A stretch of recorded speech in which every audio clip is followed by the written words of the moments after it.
Hello seven standard. आज हम इस वीडियोस में साइंस चैप्टर 4 के आगे के टॉपिक को कंटिन्यू करेंगे।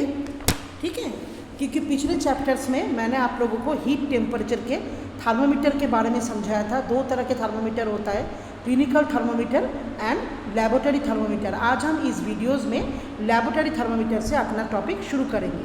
देखो, a thermometer used in science lab में जिस तरह के टेम्परेचर नापने वाला थर्मोमीटर का यूजेस होते हैं उसे कहा जाता है लैबोरेटरी थर्मोमीटर।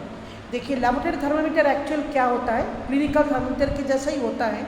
ये भी एक लंबा, बहुत ही लंबा ग्लास ट्यूब होते हैं जिसके अंदर एक थिन बोर होते हैं। At the lower end of the thermometer के जो लास्ट वाला एंड पार्ट होता है, जहाँ पे एक ग्लास के बल्ब बने हुए होते हैं जिसके अंदर मार्करी रहता है। द अपर एंड, ऊपर के पोर्शन में थर्मोमीटर सील्ड रहता है। जैसे क्लिनिकल थर्मोमीटर में क्या होता है, अपर पार्ट में मार्करी होता था, लोअर पार्ट सील होते थे। लेकिन लैबोरेटरी थर्मोमीटर में बिल्कुल इसका अपोजिट रूल्स फॉलो होते हैं।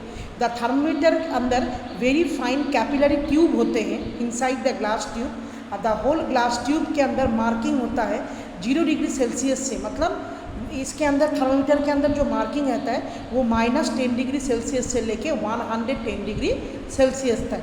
वन स्मॉल डिवीज़न प्रेजेंट, यहाँ पे छोटे छोटे जो डिवीज़न होता है वो एक एक डिग्री को रिप्रेजेंट करते हैं।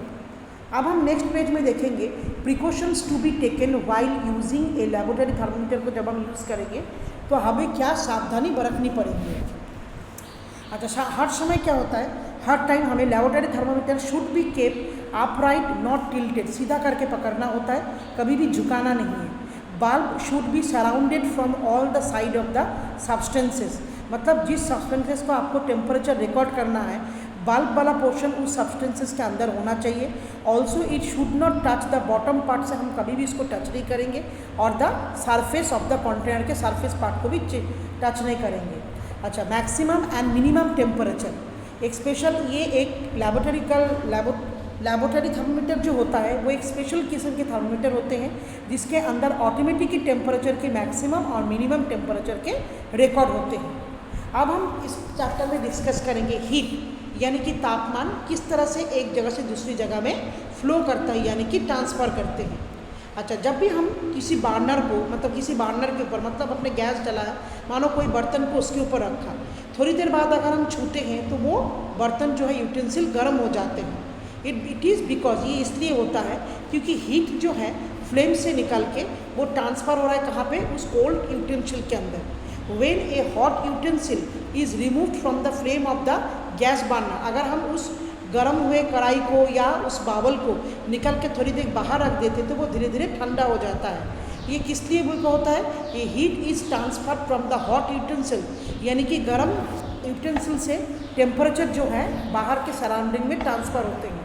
So you can understand that heat flow हो रहा है फ्रॉम द हॉटर ऑब्जेक्ट से लेके कोल्डर ऑब्जेक्ट तक। द फ्लो ऑफ हीट, इसी तरह से बॉडी का टेम्परेचर भी जो है एक पार्ट से दूसरी पार्ट में फ्लो होते हैं, इसे कहा जाता है ट्रांसफ़र ऑफ हीट। अच्छा, ये ट्रांसफ़र ऑफ हीट जो होता है ना, हीट जो फ्लो होता है कोल्ड से लेके हॉट ऑब्जेक्ट से लेके कोल्ड ऑब्जेक्ट तक, इसके 3 पार्ट होते हैं, 3 मूड होते हैं। वो तीनों मूड क्या क्या होता है, कॉन्डक्शन, कॉन्वेक्शन एंड रेडिएशन। अच्छा, कॉन्डक्शन इस प्रोसेस में किस तरीके से, देखिए कॉन्डक्शन प्रोसेस में किस तरह से हॉटनेस, यानी कि टेम्परेचर, हीट टेम्परेचर किस तरह से हॉट से लेके कोल्ड तक फ्लो होता है। अच्छा, when you heat one end of A steel spoon को, जब हम किसी मानो फ्राई पैन हो या तो स्पून को हम गैस ओवन के ऊपर रखते हैं और गैस ओवन को ऑन करते हैं, तो सबसे पहले क्या होता है, वो चम्मच का वो पार्ट जो बर्नर के ऊपर रखा होता है वो हीटिंग होता है, फिर धीरे धीरे चम्मच के लास्ट एंड तक वो टेम्परेचर पहुंच जाता है, मतलब कोल्ड जो स्पून का लास्ट पार्ट जो ठंडा था वो भी गर्म होने लगते हैं। तो here only the heat is transfer, यहाँ पे केवल जो हीट जो है वो हॉटर एंड से कोल्डर एंड तक पहुँच रहा है। तो there is no movement of the material, यहाँ पे हमें उस मटेरियल की मूवमेंट की कोई ज़रूरत नहीं होता है, अपने आप हीट जो है कोल्ड पोर्शन से लेके हॉट पोर्शन से लेके कोल्ड पोर्शन तक फ्लो हो रहा है। तो इस प्रोसेस को कहा जाता है कॉन्डक्शन। तो thus conduction is the process of transfer of heat को ट्रांसफर कर रहा है in a body from the hotter end से लेके to the colder end without any actual material का कोई भी मूवमेंट के बगैर जब टेम्परेचर हॉट से लेके कोल्ड तक फ्लो होता है तब इस प्रोसेस को कहा जाता है कॉन्डक्शन। अगर देखा जाता है जो सॉलिड मटेरियल होते हैं ना, वही इस प्रोसेस से उसी के अंदर से हीट यानी कि टेम्परेचर फ्लो होता है। अब हम नेक्स्ट चैप्टर में डिस्कस करेंगे आपके साथ uses of good conductor and bad conductor. इससे पहले भी प्रीवियस क्लासेस में भी ये डिस्कस हुआ है। जिस मटेरियल के अंदर से हीट अलाउ यानी कि हीट पास हो सकता है क्विकली, जो गर्म हो जाते हैं, उसे कहा जाता है good conductor of heat. For example maximum metal यानी कि जैसे सिल्वर, गोल्ड, एल्युमिनियम, आयरन। और जिस मटेरियल के अंदर से मतलब हॉटनेस फ्लो नहीं हो पाता, यानी कि जो मटेरियल अचानक से एकदम से गर्म नहीं हो पाता है, वो अलाउ नहीं करता है हीट को अपने बॉडी के अंदर से पास होने के लिए, उस तरह के बॉडी को कहा जाता है पुअर कंडक्टर ऑफ हीट यानी कि इंसुलेटर। फॉर एग्जांपल जैसे would, plastics, paper, leather, clothes. अब हम देखेंगे uses of good conductor and जो बैड कंडक्टर ऑफ हीट, इनको किन किन जगह में यूज़ किया जाता है। हमने अभी आपको बताया जिस मटेरियल के अंदर से इलेक्ट्रिसिटी आपका हॉटनेस यानी कि हीट फ्लो होता है, उसे कहा जाता है गुड कंडक्टर ऑफ हीट। और इस तरह का मेटल जो है मैक्सिमम जो है यूटेंसिल्स वगैरह बनाने के लिए इस्तेमाल होता है, जैसे कुकिंग पैन हो गया, प्रेशर कुकर हो गए हैं, ठीक है, एल्युमिनियम से बने हुए, ब्रास और स्टेनलेस स्टील का होता है, क्योंकि ये गुड कंडक्टर ऑफ हीट होते हैं। इनसे अगर हम कोई यूटेंसिल्स बनाते हैं तो वो बहुत जल्दी क्विकली गर्म हो जाता है। Cooking utensil, cooking pan. और जो material poor conductor of heat होता है, इनसे यूटेंसिल्स नहीं बनाया जाता है क्योंकि वो गर्म नहीं हो पाते हैं, यानी कि हॉटनेस को वो फ्लो नहीं कर पाते हैं। अच्छा, आप देखोगे फॉल्स सीलिंग जो होता है ना, घर के सीलिंग के ऊपर जो होता है, छत के नीचे वाला पार्ट जो सीलिंग होते हैं ना, फॉल्स सीलिंग्स को इसलिए बनाया जाता है, वो किस चीज़ से बनता है, प्लास्टर पेरिस से या तो वुडन प्लाई बोर्ड से। इससे क्या होता है, रूम जो है ठंडा रहता है, क्योंकि दो छत बनते हैं, एक तो आपका ईंट पत्थर कंक्रीट से बना हुआ होता है सीलिंग, और एक सीलिंग बनता है या तो आपका प्लाईवुड से बनेगा या तो फिर वुडन प्लाई से या प्लास्टर ऑफ पेरिस। तो दोनों सीलिंग के बीच में ना एयर ट्रैप हो जाता है। तो ऐसे रीज़न की वजह से क्या होता है, गर्मियों में जो है टेम्परेचर रूम का डाउन रहता है और सर्दियों में टेम्परेचर अप रहता है। अब हम दूसरा हीट फ्लो के प्रोसेस के बारे में डिस्कस करेंगे, वो है कन्वेक्शन। जनरली लिक्विड और गैस के अंदर से जो हीट फ्लो होता है वो इसी प्रोसेस के माध्यम से पॉसिबल होते हैं। किस तरह से अब हम देखेंगे, how does the heat transfer take place in this substances. In liquid and gases के अंदर heat transfer take place by the convection. जैसे कि हम देखेंगे कन्वेक्शन इन वाटर भी धीरे धीरे गर्म होने लगता है। वो जिस प्रोसेस से होता है उस प्रोसेस का नाम है कन्वेक्शन। यहाँ पे एक एग्जांपल के तौर पे दिखाया गया है, एक एक्टिविटीज़ है, जिस एक्टिविटीज़ के लिए क्या क्या चीज़ की ज़रूरत होती है। एक राउंड बॉटम फ्लास्क, हाँ, जिसके अंदर पानी रुक पाए, कुछ पोटेशियम परमैंगनेट के टुकड़े, एक स्पैटुला जिससे हम हिला सकेंगे, एक बार्नर यानी कि जिससे फ्लेम आएगा, और एक ट्राइपॉड स्टैंड होता है जिसके ऊपर बार्नर फिट होता है, और एक वायर गेज होता है जिसके ऊपर फ्लैक्स को रखा जाता है। सबसे पहले क्या किया गया, देखिए, एक राउंड बॉटम फ्लैक्स जो लिया गया है उसके अंदर उसके 2/3 हिस्सा पानी डाल दिया गया है। फिर उस फ्लैक्स को एक ट्रिपैड स्टैंड के ऊपर वायर गेज के माध्यम से रखा गया है, और उसके अंदर 2-4 दाने पोटेशियम परमैंगनेट का डाला गया है, और उसको स्पैटुला से हिलाया जा रहा है। द पोटेशियम परमैंगनेट के जो क्रिस्टल्स थे वो थोड़ी देर बाद पानी के अंदर मिक्स हो जाता है। अब हम हिट देते हैं उस फ्लैक्स को बार्नर से।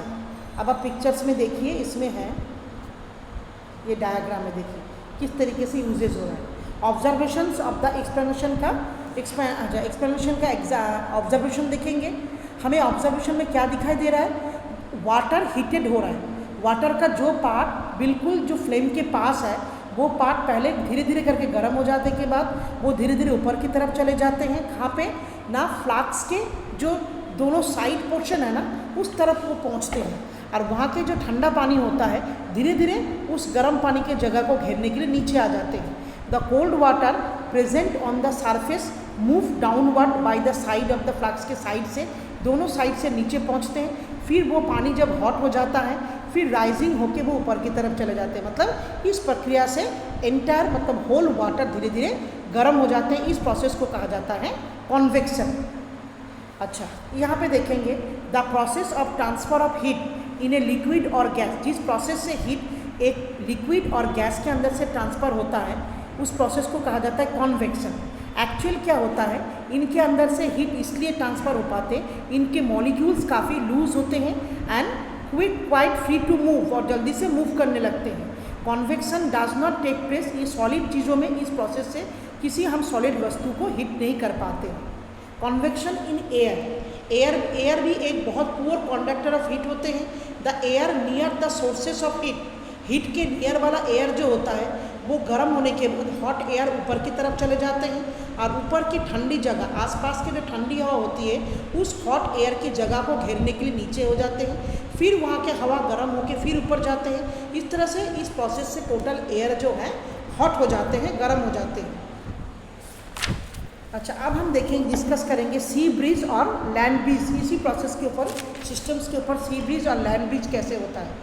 कोस्टल एरिया यानी कि जो एरिया समुद्री तटवर्ती एरिया होता है, ड्यूरिंग डे टाइम में क्या होता है, एक ठंडी हवा बहता है, वो जनरली ब्लो होता है समुद्र से लेके ज़मीन के तक, इसे हम लोग कहते हैं सी ब्रीज।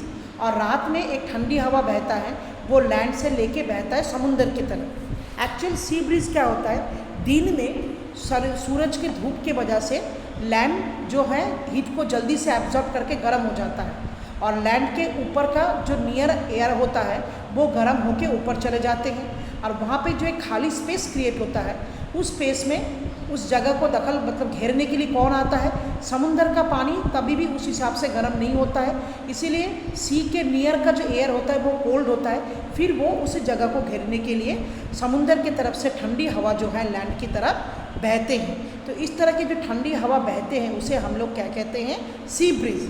उसी तरह से लैंड ब्रीज क्या होता है, देखिए लैंड गेट्स लॉस है, जब शाम के टाइम सूरज ढलने के बाद धरती जो है बहुत जल्दी अपने टेम्परेचर को रिलीज़ करके ठंडा होने लगता है, लेकिन समुंदर का पानी उतना जल्दी से टेम्परेचर को लॉस करके ठंडा नहीं हो पाता है, इसीलिए लैंड के नियर का जो एयर होता है ना वो भी जल्दी ठंडा हो जाता है, और समुंदर के ऊपर का हवा तब भी गर्म होने के कारण वो ऊपर की तरफ जाते हैं, और उस खाली जगह को घेरने के लिए ज़मीन की तरफ से ठंडी हवा तब समुंदर की तरफ बहते हैं। एक सर्कुलेशन के अंदर ये चलता रहता है, जिसे कहा जाता है land breeze.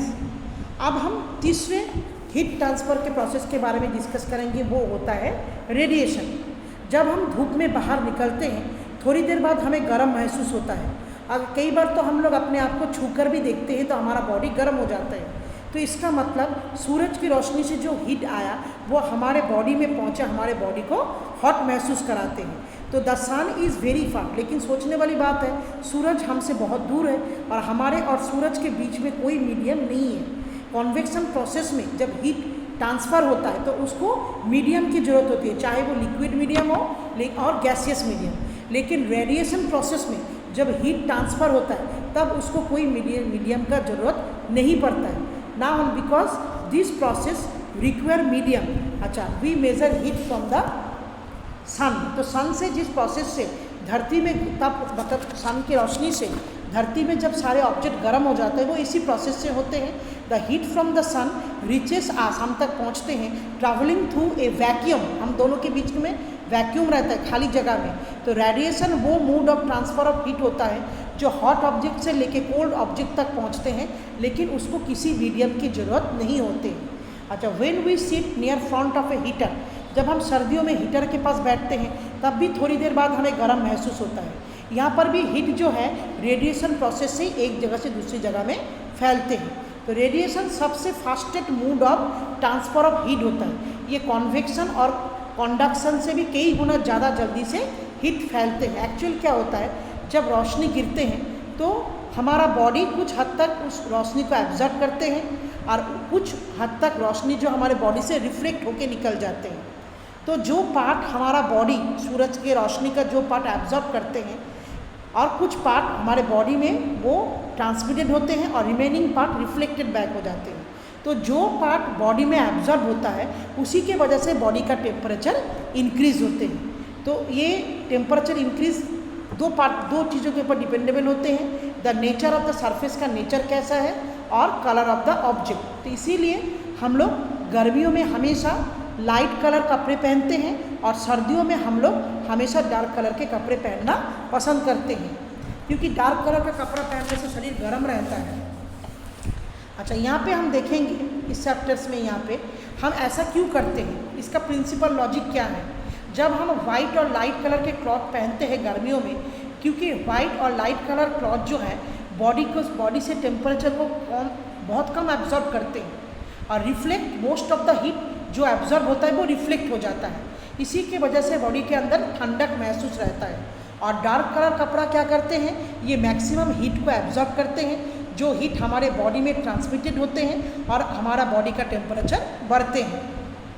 The houses in hot, जिस एरिया में टेम्परेचर ज़्यादा गर्म होता है उस एरिया में जो मकाने बनते हैं उसका बाहर का कलर हमेशा लाइट कलर होना चाहिए, क्योंकि लाइट कलर कम रोशनी को यानी कि कम हीट को एब्जॉर्ब करेगा और मैक्सिमम हीट को रिफ्लेक्ट करेगा। अच्छा, bottom of the cooking utensils के आप देखोगे नीचे ब्लैक कलर का लेयरिंग होता है, जिस वजह से हीट जल्द से जल्द एब्जॉर्ब होता है और उस बर्तन में खाना जल्दी पकना शुरू होता है। वी ऑफन यूज़ फ्यूल्स के भी हम लोग कई बार इस्तेमाल करते हैं और इलेक्ट्रिसिटी को भी to keep our houses warm रखने के लिए और कूल रखने के लिए। ये भी पॉसिबल होता है जब बिल्डिंग कंस्ट्रक्ट होते हैं that are not affected much by heat और cold outside by constructing outer walls of building so that to trap layer of air. अच्छा, ऊलन क्लॉथ्स हमारे बॉडी को गर्म इसलिए रखता है क्योंकि सबसे पहले हम देखेंगे ऊन is a bad conductor of heat. उनके कपड़े पहनने से क्या होता है, हमारा बॉडी का जो टेम्परेचर होता है ना वो उसी के अंदर ही ट्रैप हो जाता है, जिसकी वजह से हमें हॉटनेस अंदर से महसूस होता है। तो air is also a poor conductor of heat. Das air and ऊन प्रिवेंट करता है फ्लो ऑफ हीट को, हमारे बॉडी में से निकालने नहीं देता है। एयर एंड ऊन also prevent from reaching the cool air from cold surrounding to our body, we feel warm. तो if we are given a choice of using one thick, क्या अगर हमें चॉइस मिले जो हम एक मोटे ब्लैंकेट का इस्तेमाल करेंगे या दो पतले ब्लैंकेट का, तो ऑब्वियसली हमारा आंसर होना चाहिए जो वूलन ब्लैंकेट थिन पतला होता है, क्योंकि दो ब्लैंकेट यूज़ करने से एयर जो है अंदर ट्रैप हो जाता है, बॉडी का टेम्परेचर बाहर निकल नहीं पाते और हमारा बॉडी ज़्यादा हिट रहता है। तो इसी के साथ हमारा ये चैप्टर कंप्लीट हो रहा है। तो मैं आशा करूँगी बच्चे ये चैप्टर आपको अच्छी तरह से समझ में आ गया है। Thank you students.